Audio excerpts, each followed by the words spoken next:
बिस्मिल्लाहिर्रहमानिर्रहीम। इस वक्त ये लेक्चर नंबर 11 और 12 की रिवीजन से दी जा रही है।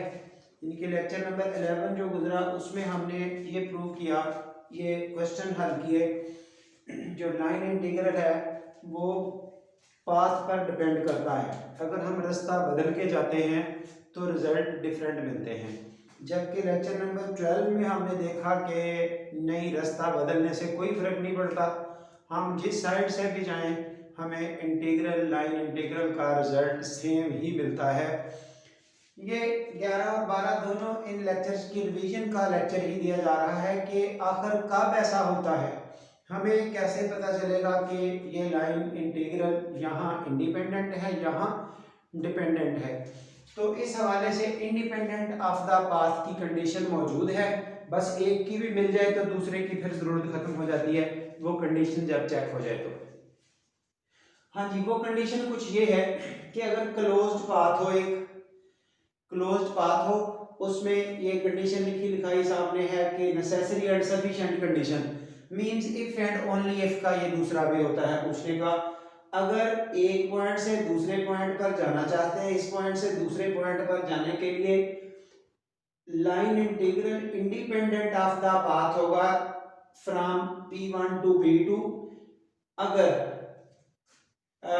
ये रीजन क्लोज्ड इंटीग्रल ये जीरो है तो अगर उस रीजन में क्लोज्ड इंटीग्रल ये जीरो है, ये सर्कल जो शुरू वाला लेक्चर था ना जहां पे लाइन इंटीग्रल सरफेस इंटीग्रल और वॉल्यूम इंटीग्रल को इकट्ठा डिस्कस किया था, तो उसमें ये चीज समझाई थी, ये क्लोज्ड कर्व। क्लोज्ड कर्व वो होती है जो चलते चलते अपने आप को दोबारा ना मिले, जैसा कि यहां से चले चलते चलते हम दोबारा नहीं इस कर्व को नहीं मिल रहे, ये नहीं हम यूं जा रहे हैं यहां आके दोबारा इस कर्व को मिल गए हैं, ये क्लोज्ड नहीं है, ये है फर्क इसका। तो अब closed simple closed curve specially, तो ये इनके कंडीशन है। अगर ये ए dot D R line integral आप हल करें वो इंडिपेंडेंट ऑफ द पाथ होगा जॉइनिंग टू पॉइंट्स, दो पॉइंट को ज्वाइन करने के लिए इधर से करें या इधर करें, ये उस वक्त इंडिपेंडेंट ऑफ द पाथ होगा अगर उस लाइन इंटीग्रल का ये क्लोज्ड फॉर्मेट आंसर जीरो हो तो। एंड कन्वर्सली अगर ये जीरो हो तो इंडिपेंडेंट ऑफ द पाथ है। तो इसका ये थ्योरम दिया हुआ है बुक में, उसका छोटा सा प्रूफ है, within no time complete हो जाएगा। ये देखिए, ये कोई कर्व कंसीडर की, consider a curve C for curve P1 और P2 दो पॉइंट रखे, उस पर एक दफा हम वाया A वहां पहुंचते हैं, एक दफा हम वाया B वहां पहुंचते हैं। ये गिवन है कि पाथ इज इंडिपेंडेंट, जो इफ एंड ओनली इफ वाला रूल चलता है।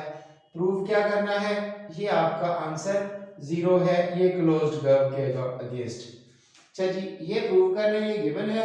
अब गिवन स्टेटमेंट को नोट करें, पाथ इज इंडिपेंडेंट। जब पाथ इंडिपेंडेंट है मूविंग अलोंग द रूट ये और ये, तो इट मींस हम इधर से लाइन इंटीग्रल हल करें या इधर से लाइन इंटीग्रल हल करें, आंसर सेम आएगा। तो वही हमने लिखा है, ए dot D R line integral, ए dot D R line integral, ये लिखा है P1 A P2 P1 B P2, यानी कि असल में तो यूं लिखा ना P1 से P2 पर पहुंच रहे हैं, आगे यहां वो A डॉट डी आर अपनी जगह पर, बात तो ये कही है। इधर भी P1 से P2 पर पहुंच रहे हैं, इधर भी P1 से P2 पर पहुंच रहे हैं। अगर हम इस तरह लिखने की कोशिश करते तो दोनों साइडों पर एक जैसा ही लिखना पड़ता, तो फिर पता ही ना चलता कि एक जैसा लिख के हम प्रूव क्या कर रहे हैं। इसलिए हमने उसको लिखने का स्टाइल, वैसे भी यहाँ पर कर्व का ही नाम लिखना होता है जब जनरल फॉर्म हल करते हैं, तो कर्व आप इधर से नाम लिखें या इधर से लिखें, तो कर्व की जगह पर आपने बताया कि हम ए में से होके यहाँ पहुंच रहे हैं, दूसरी तरफ उसकी जगह पर हमने बताया कि हम बी में से होके वहां पहुंच रहे हैं, दोनों आंसर सेम है। उसके बाद ये नेगेटिव का सिंबल और ये ऑर्डर बदल दिया। ऑर्डर बदलने का मतलब ये होता है कि अगर हम ये दोनों पॉइंट्स की जगह बदल दें, डेफिनेट इंटीग्रल में P2 इधर कर दें, P1 इधर कर दें, तो एक माइनस का साइन आया करता है। ये रूल है डेफिनेट इंटीग्रल का कि अगर हम लिमिट्स ऑफ इंटीग्रेशन कहीं पे चेंज कर दें, लिमिट्स ऑफ इंटीग्रेशन आपस में इंटरचेंज कर दे तो माइनस आता है।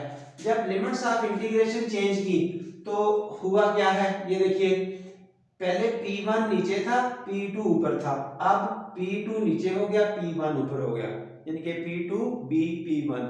असल में लिमिट्स चेंज की है इंटीग्रेशन की, तो यूं कह सकते हैं कि changing the order of integration whatever one things are likes, तो वो माइनस लिख के असल में काम लिमिट्स इंटरचेंज करने का हुआ है।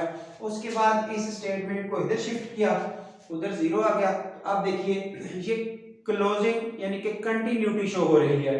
P1 से A के थ्रू जाते जाते हम पहुंचे P2 पर, P1 से चले A में से जाते हुए P2 पर पहुंच गए, प्लस फिर P2 से शुरू हुए, ये देखिए P2 से शुरू हुए, फिर B पर पहुंचे और आखिर पे P1 पर पहुंच गए। ये कर्व को क्लोज कर दिया असल में, ये दोनों को मिला के P1 से चले, A में से चलते चलते P2 पर पहुंचे, फिर P2 से वहीं से आगे चल पड़े कंटिन्यू करते हुए B पर पहुंचे और फिर P1 पर आ गए, यानी कि कर्व क्लोज हो गई और इंटीग्रल इकट्ठा हो गया।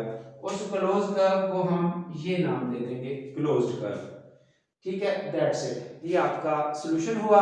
और अब कन्वर्सली जब चलना है तो कन्वर्सली ये बैक डोर स्टेप्स चलते जाइए, बैक चलते चलते आप यहाँ आ जाएंगे, यानी कि ये आपका गिवन हो जाएगा, नीचे वाला ऊपर वाला प्रूव करना है, जस्ट रिवर्स करते करते ये स्टेप सारे आप यहाँ पहुंचेंगे।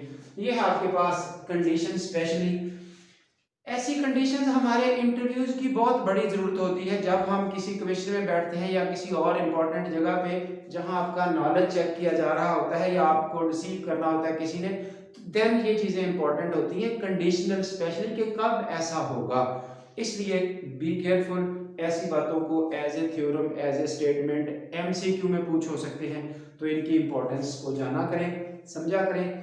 बाकी जाहिर है हम हाजिर हैं हर तरह से, जो कोई भी किसी की ज़रूरत है बच्चे की, स्पेशली इन दिनों में तो बैठे ही हैं, काम कर रहे हैं, और मकसद इसका यही है कि जितने लोगों तक ये मैसेज पहुंच जाए, जितने लोग ज़्यादा से ज़्यादा घर बैठ के अपने आप को कुछ हद तक ओवरहाल कर सकें, बिल्कुल फजूल बैठने से बेहतर है कि कुछ ना कुछ करते जाइए। इसलिए do the best, all the best. इनकी रिलेटेड एग्जांपल्स, क्वेश्चंस बुक से हेल्प लेते हुए कुछ देख के सॉल्व करें, कुछ लेक्चर्स की हेल्प लें, बाकी अल्लाह बेहतर करने वाला है इंशाल्लाह।